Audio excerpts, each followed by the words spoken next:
안녕하십니까. 안녕하십니까. 원장님 소개 한번 부탁드리겠습니다. 네.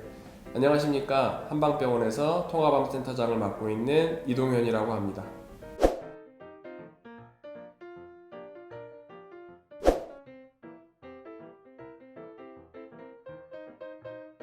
대장암은 보통 침묵의 암이라고 하지 않습니까? 네. 그러면 증상이 찾기가 어려울 텐데요. 그래도 약간의 이런 증상이 있을 때는 대장암을 의심해봐라, 이런 것들이 있을까요? 대장암의 초기 증상은 거의 없는 것이 대부분입니다. 근데 이제 우리가 복부를 만져봤을 때 한쪽에 덩어리진 것들이 만져진다거나 또 대변을 봤을 때 출혈이 계속 동반된다. 이런 증상이 있을 때는 대장암을 의심해 볼 수 있습니다.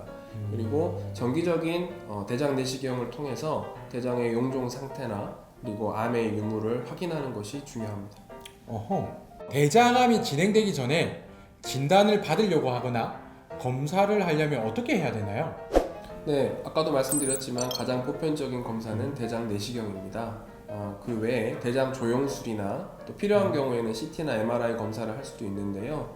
대장 내시경 검사를 정기적으로 받는 것을 권해드립니다. 보통 2년에 한 번씩은 받는 것을 권해드리고 용종이 있었거나 또 가족력이 있으신 분들은 1년에 한 번 하는 것을 또 권해드리기도 합니다. 대장 내시경 하기 사실 상당히 어려운데요. 계속 똥을 빼내야 되지 않습니까? 그래도 1년에 또는 2년에 한 번씩 꼭 해야 되겠군요. 네, 요즘에는 이제 섭취하는 물량을 좀 더 최소화할 수 있는 약들도 나와 있어서 이전의 검사보다는 좀 쉬워졌지만 그래도 여전히 많이 힘들다고 할 수 있습니다. 네. 또 검사는 중요하니까 검사하시는 것을 권해드립니다. 대장암은 가족력이라고 하지 않습니까? 가족력이 크게 작용하죠. 그러니까 이게 그러면 가족 중에 대장암에 걸린 사람이 있으면 모든 가족들이 다 검사를 받아야 되나요? 모든 가족이 분명히 대장암에 걸린다 이렇게 얘기할 수는 없지만 보통 가족력에 취약한 암종들이 있습니다. 지금 대장암도 마찬가지고요. 또 유방암이나 이런 경우들은 가족력을 많이 이제 영향을 받기 때문에 보통 직계 부모님 중에 이제 대장암이 있으셨던 분들은 보통 30대 이전에도 대장 내시경 검사를 초기에 받기를 권해드리고요. 30대 이후부터는 1년에 한 번, 그리고 이제 아무런 문제가 없었을 때는 2년에 한 번씩은 받는 것을 권해드리고 있습니다. 그러면 치료는 어떻게 진행이 되며 생존율은 어떻게 됩니까? 대장암은 그 기수에 따라서 치료 방법이 달라지게 됩니다. 1기에서 2기 정도까지는 이게 치명 정도에 따라서 1기인 경우에는 이제 내시경 쪽 점막 박피술만 진행하는 경우도 있고요. 그리고 그 크기가 1cm가 넘어가게 되고 치명 정도가 더 깊어지게 됐을 때는 대장 절제술을 하게 됩니다. 하지만 림프절 전이가 없고 다른 부위에 이제 전이가 없는 경우에는 수술만 하게 되는 경우들도 있고요. 하지만 림프절 전이가 보이고 다른 장기 전이가 있게 될 경우에는 우리가 이제 기수가 더 올라가게 되겠죠. 그래서 그때는 항암 치료 또는 수술을 만약에 해야 될 경우에는 선제적으로 항암과 방사선 치료를 병행하고 수술 이후에 다시 항암 치료를 하게 되는 경우들이 많이 있습니다. 보통 조기에 발견됐을 때 보통 2기 이내일 때는 5년 생존율이 70%대 정도까지 이제 높아지지만 4기인 경우는 5년 생존율이 5% 미만이기 때문에 그만큼 조기 발견이 굉장히 중요하다고 할 수 있습니다. 정말 조기 발견이 중요하겠습니다. 네, 맞습니다. 여러분, 다시 한번 말씀드리지만 대장 내시경 꼭 우리가 받아봅시다.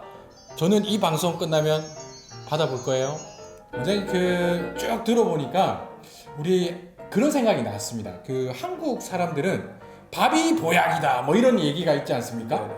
그러면 우리 항암하시는 분들이 밥을 잘 못 먹어서 너무 어려움을 겪고 있는데 이 면역 치료를 하면 밥도 잘 먹을 수 있는 겁니까? 소화기가 많이 약해져 있으시기 때문에 속이 울렁거리고 식사를 잘 못하는 그런 증상들을 개선시켜 드리면 식사를 훨씬 더 잘 할 수 있게 되고요. 또 필요한 영양 성분들을 잘 섭취를 하셔야 항암 치료로 인해서 떨어지는 골수 기능 저하나 이런 증상들을 또 개선시킬 수가 있습니다.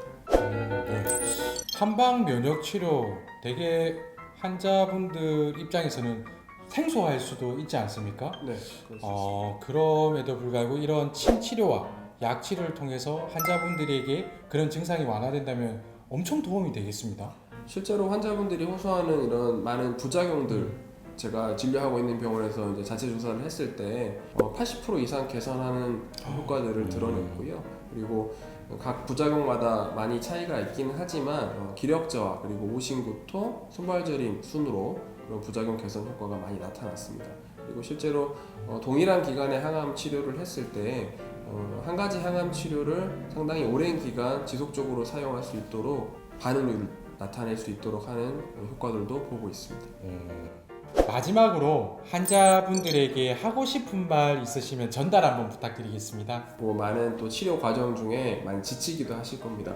그래서 우리가 긴 여정 가운데 훨씬 좀 삶의 질을 올리고, 그리고 항암 치료나 이런 방사선 치료를 효과적으로 잘 받을 수 있도록 하기 위해서 면역 치료를 같이 받는 것을 또 추천해 드리고요. 무엇보다도 진단 받기 전에 조기 검진을 통해서 예방하는 것이 또 중요하다고 말씀드리고 싶습니다. 원장님 오늘 하루 너무 고맙습니다. 네, 감사합니다. 네, 아이 고맙습니다. 수고 많으셨습니다. 네, 우리 그 구독자님들 혹시나 궁금하거나 또 알고 싶은 내용이 있으시다고 한다면 댓글로 남겨주시면 저희가 꼭 답변 드리도록 하겠습니다. 오늘 영상 어떠셨나요? 오늘 영상이 도움이 되셨다면 구독과 좋아요 눌러주세요.